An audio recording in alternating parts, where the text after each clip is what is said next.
Hi everyone. If you're a business owner, community leader, or a job seeker, then you care about the future of work.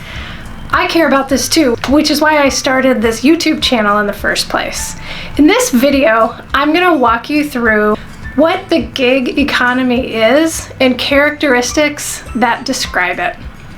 If you think of the world of traditional work over here and unemployment over here, the gig economy is everything in between.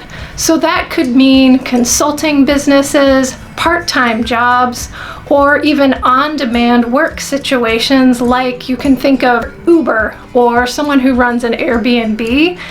One book that helped shape my thinking on this is called The Fuzzy Firm. I hope I'm pronouncing this right, but it's by Arjan Vandenborn. Here are the 4 things that characterize today's economy. One is that stable hierarchies are being replaced by fluid networks. Another is that the project is becoming the dominant form of organization. And if you have noticed the rise in contract work as opposed to stable full-time jobs, this is part of what you're seeing. Number 3 is that innovation is becoming more important than organizational loyalty. He talks about employees and employers becoming less interdependent. I have absolutely noticed this just in coffee dates with my friends.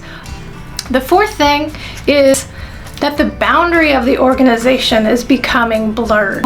All of these are adding up to an environment that many would describe as uncertain, but there's also a lot of opportunity.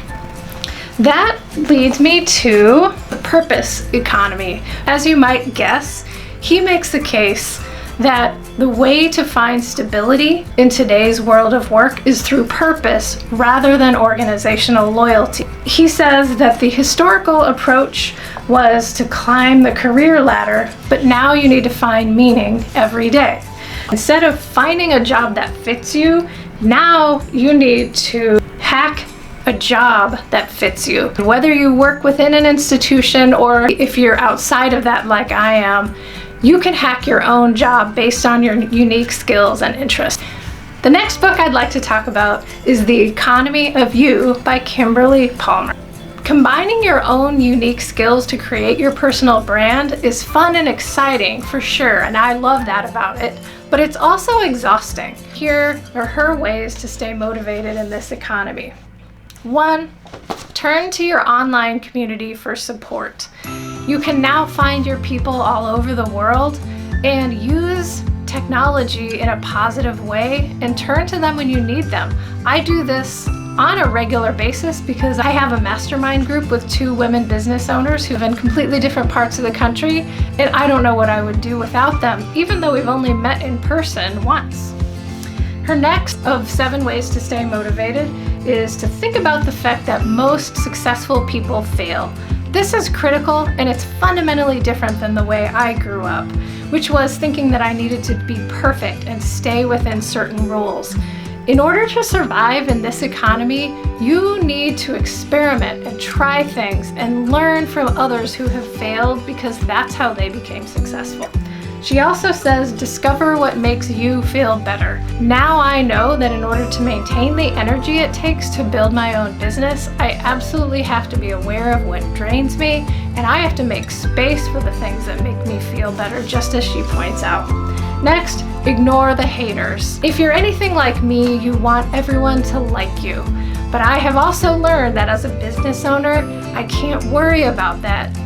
The final one is just keep going. It's so true. This is a learned skill. It sounds simple, but it's something that you have to learn and practice. Now, finally, I'm going to come back to Diane Mulcahey, and here are 3 ways to connect without networking. She wants you to think about what she calls the 3 C's: curate, comment, and create. So whether that's listening to TED Talks or podcasts, always be curating ideas. Next, comment. If you go to a conference, one of the things she would say is don't just passively listen. You need to make time to comment to the speaker.